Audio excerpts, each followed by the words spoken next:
అందరికీ నమస్కారం. సంకల్పయాత్ర ఇది రాజకీయ యాత్ర కాదు, దైవ సంకల్పం. దేవుడుకు మొక్కుకున్న మొక్కు, దేవుడు నాకు ఇచ్చిన నా కోరికను తీర్చినందుకు ఆయన మొక్కును రుణం తీర్చుకోవటమే. దయచేసి ఇది రాజకీయ యాత్ర కాదు, ఏ రాజకీయ పార్టీలకు సంబంధం లేదు. ఇది నేను అభిమానంతో ఎంకన్న కొండకు ఇక్కడి నుంచి నడిచి వెళ్తున్నా. ముఖ్యంగా నాకు జన్మనిచ్చిన నా తల్లిదండ్రులకు, నాకు బతుకునిచ్చిన నా షాద్నగర్ గడ్డకు, 4.5 దశాబ్దాల కిందట ఈ ఊర్లో అడుగుపెట్టాం.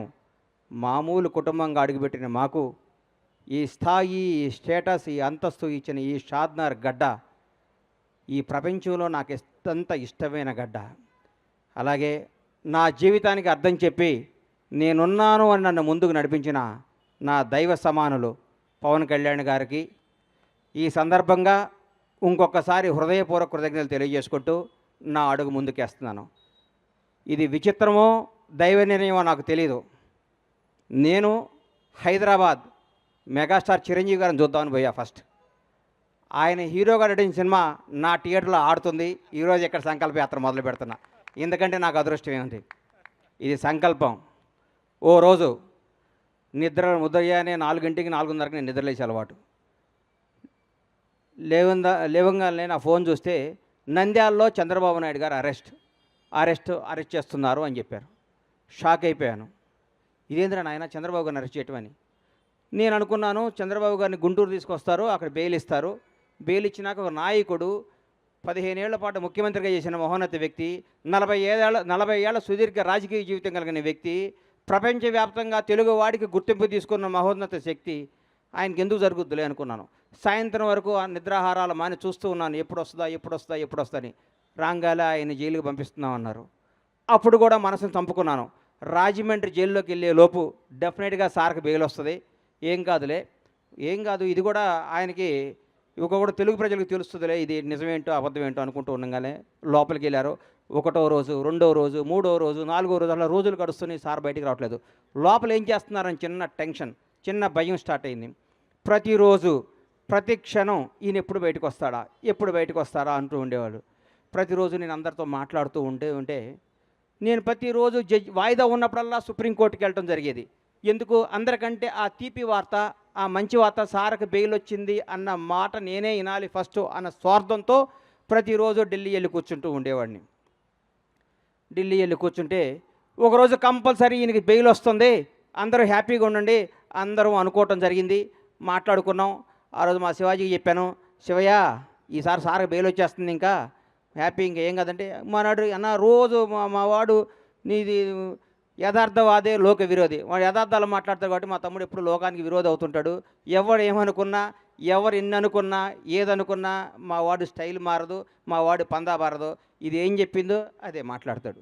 మనస్సాక్షినే మాట్లాడే వ్యక్తి శివాజీని మాట్లాడుకున్నాను. ఎల్లంగాలే జడ్జి గారి ముందు కూర్చున్నాను. సార్ది వచ్చింది, బెయిల్ వస్తుంది, 1 గంటలో సార్ బెయిల్కి వచ్చేస్తుంది, హైదరాబాద్ వెళ్ళిపోతే ఆనందం చూస్తే ఆ గౌరవ న్యాయస్థానంలో ఆ జడ్జి గారు ఒకటే మాట అన్నారు, ఇది నాట్ బిఫోర్ మీ అని ఫైల్ పక్కన పడేశారు. గుండె జారిపోయింది. అప్పటికే దాదాపు 43 రోజులు 42 రోజులు అయిపోయింది. ఇంకెప్పుడు బెయిల్ వస్తుందని చిన్న భయం స్టార్ట్ అయింది. నడుచుకుంటూ బయటకు వచ్చాను. ఆకాశం వైపు చూశాను. 7 కొండల వాడు కనపడ్డాడు. అయ్యా, మానవ మాత్రులు ఇది చేసే పనిలా కనిపిస్తలేదు. 7 కొండల వాడా, చంద్రన్నన్న ప్రాణాలతో బయటికి తీసుకురా. భగవంతుడు సాక్షిగా చెప్తున్నా, చంద్రన్నన్న బయటకు ప్రాణాలతో తీసుకురా. ఆయనకు పదవి రావాలనో అధికారం రావాలి, ఇవన్నీ నేను మొక్కోలా. ప్రాణాలతో ఆయన బయటకు వస్తే నా గడప నుంచి నీ గడప దాకా నడిచొచ్చి నీ మొక్కు తీర్చుకుంటానయ్యా, నువ్వే చంద్రబాబు గారిని కాపాడాలని మొక్కోవటం జరిగింది. ఆ రోజు మామూలుగా వచ్చాను. తర్వాత ఉద్యతం కేబీఆర్ పార్క్ దగ్గర ఓ రోజు వచ్చి అందరు మీడియా వాళ్ళు, సార్ ఏం చెప్తారని మీడియా మొత్తులు అందరూ నన్ను అడిగారు. కేబీఆర్ పార్కుల్లోనో, ఔటర్ రింగ్ రోడ్లోనో, ఆస్ట్రేలియాలోనో, జపాన్లోనో, జర్మనీలోనో చంద్రబాబు జై అంటే కాదయ్యా, మీ ఊరు వెళ్ళండి, మీ స్వస్థలాలకు వెళ్ళండి, మీ ఊరు బొడ్రాయి దగ్గర కూర్చోండి, చంద్రన్న గురించి మాట్లాడండి. కరోనా వస్తే 2 సంవత్సరాలు ఇంట్లో కూర్చోలేదా? నెల రోజుల పాటు మనకి బతుకునిచ్చిన చంద్రబాబు నాయుడు గారి కోసం మనం నెల రోజులు కష్టపడలేమని ఉద్యమాన్ని తెలరేపితే సోదరిమణులు ఆ రోజు ఐటీ పీపుల్స్ అందరూ మన తేజస్విని కానీ ఆ టీం అందరూ కానీ మా శివాజీ కానీ మేమందరం ఒక టీంగా వచ్చి గచ్చిబౌలిలో ఆ రోజు అద్భుతమైన జరిగి భగవంతుడి దయ వల్ల ఏడుకొండల వాని ఆశీస్సుల వల్ల దైవ సంకల్పంతో 52వ రోజు మహానేత తెలుగు జాతి గర్వించదగ్గ తెలుగు బిడ్డ నారా చంద్రబాబు నాయుడు గారు బయటకు వస్తుంటే నాలో టెన్షన్, ఏ విధంలో ఉన్నారో లోపల ఎట్లున్నారో 52 రోజుల పాటు ఎలా కుంగిపోయి ఉన్నారని బయటకు వస్తుంటే జూలు వడిచిన సింహంలాగా, తెలుగువాడి గర్వంలాగా, తెలుగువాడు తేజస్సులాగా ఎస్ నేనున్నా, ఈ జైళ్ళు ఈ వ్యక్తులు ఈ కుతంత్రాలను నేను చేయలేవు, తెలుగు ప్రజల కోసం నేనున్నాని అడిగేస్తుంటే ఆ ఉత్సాహంతో ఉర్రెక్కింది. ఆ రోజు నుంచి చంద్రన్న నీలాంటోడు తెలుగు జాతికి కావాలి కదా మొక్కొని ఆ మొక్కు తీరడానికి అడిగేస్తున్నాను. ఇది రాజకీయ యాత్ర కాదు, ఇది దయచేసి రాజకీయంగా కానీ కాంట్రవర్సీగా చూడొద్దని చేతులెత్తి నమస్కరిస్తూ మీకు తెలియజేసుకుంటూ ఈ యాత్ర విజయవంతం కావాలని, ఈ యాత్ర ద్వారా ఏడుకొండలవాడు ఆశీస్సులు పొందాలని, నాతో పాటు నా అడుగు ప్రతి చంద్రబాబు అభిమాని అడుగుది, ప్రతి తెలుగువాడి అభిమానం అడుగుది. ఈ అడుగు నాది కాదు, ఈ కోట్ల మంది తెలుగు ప్రజలు అడుగుది. జై చంద్రబాబు.